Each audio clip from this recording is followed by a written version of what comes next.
بانی P T I کی establishment کے ساتھ صلح صفائی کی جو کوششیں ہیں وہ کیا رنگ لے رہی ہیں، اور اس کے ساتھ ساتھ یوٹیوبرز کا مخصوص حلقہ جو تاثر دے رہا تھا کہ ڈٹ کر کھڑا ہے کپتان، اور بیرون ملک مقیم پاکستانی بالخصوص اس بات پر یقین کیے بیٹھے تھے کہ جیسے عمران خان صاحب کو اقتدار میں واپس لانے کے لیے ان کی منتیں کی جا رہی ہیں۔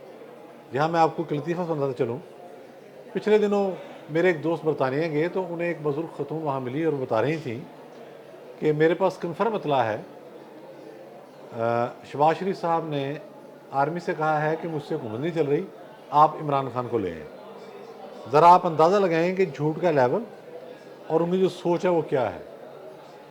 لیکن جھوٹ کا غبارہ جتنا بھی بڑا ہو جائے اس نے پھٹنا ہوتا ہے۔ چند روز پہلے جب اعظم سواتی عمران خان صاحب سے ملاقات کے لیے اڈیالہ جیل گئے تو بہت سارے لوگ چونکے کہ کل تک تو ان کا لسٹ میں نام شامل نہیں تھا، آج ان کا نام دے دیا گیا ہے، پھر ملاقات بھی کرا دی گئی ہے۔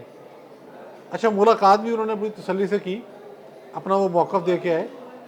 اسلام آباد ہائی کورٹ نے پابندی لگا رکھی ہے کہ عمران خان صاحب سے ملنے کے بعد وہیں کھڑے ہو کر آپ نے پریس ٹاک نہیں کرنی، یا اس حوالے سے گفتگو نہیں کرنی، یہ کوئی میڈیا سینٹر نہیں بنانا وہاں۔ لیکن بعد میں جو باتیں سامنے آئیں اس میں پتہ لگا کہ انہوں نے اسپیکر کے پی کے اسمبلی کی کرپشن کی شکایت لگائی ہے۔ کچھ اور معاملات بھی ڈسکس ہوئے، ساتھ یہ بھی انہوں نے کہا میں گنڈا پور کے ساتھ کھڑا ہوں۔ لیکن اصل دھماکہ اس وقت ہوا جب اس ساری صورتحال پر اپنی بے بسی، بے چارگی اور مجبوری کا اظہار کرتے ہوئے اعظم سواتی نے ایک اہم انکشاف کر دیا۔ انکشاف اس لیے کہ وہ پی ٹی آئی کے لوگ جو یہ سمجھے بیٹھے تھے ان پر اس وقت توجہ دینی چاہیے، جو ظاہر ہے ایک ٹرانس میں ہیں جنہیں بات کو سمجھ نہیں آتی۔ انہوں نے قرآن پاک پر ہاتھ رکھ کر کہا کہ بانی پی ٹی آئی 2022 سے، یعنی کہ جنرل آفت آصف منیر صاحب کے آنے کے فوراً بعد سے اس کوشش میں ہے کہ کسی طریقے سے آرمی چیف سے ان کا کوئی نہ کوئی رابطہ ہو جائے، ڈائریکٹ انڈائریکٹ۔ میں کھل کے بات کروں تو یوں کہوں کہ معافی تلافی کی کوئی صورت نکل آئے۔ یہ جو امپریشن ہے اگر ڈٹ کے کھڑا ہے کپتان، ایسی کوئی بات نہیں ہے۔ اعظم سواتی نے یہ بھی بتایا کہ عمران خان صاحب کی اہلیہ بشرا بی بی اسلامی ریفرنس دے رہی تھی مقدس شخصیات کے، کہ دیکھیں جی بات تو مذاکرات سے حل ہوتی ہے نا۔ اب اس حوالے سے جتنی بھی کوششیں کی گئیں، یہ بھی سواتی صاحب کا کہنا ہے، ایک کوشش نہیں کی گئی، کئی کوششیں کی گئیں۔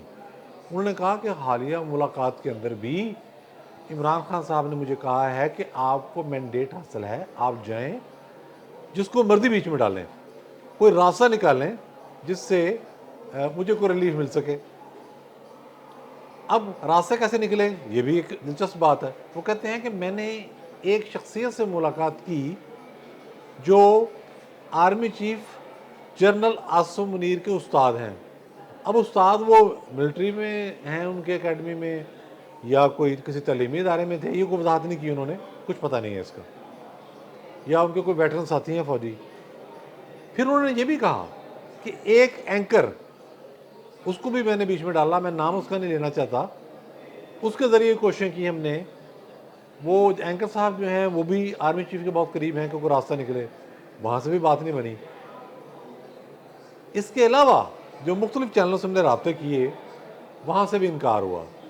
لب لباب کیا ہے؟ اعظم سواتی صاحب کہتے ہیں کہ ہم نے دروازے پر جتنی بھی دستکیں دیں، ہمیں ایک ہی جواب ملا کہ اب کوئی مذاکرات نہیں، دروازہ بند ہے۔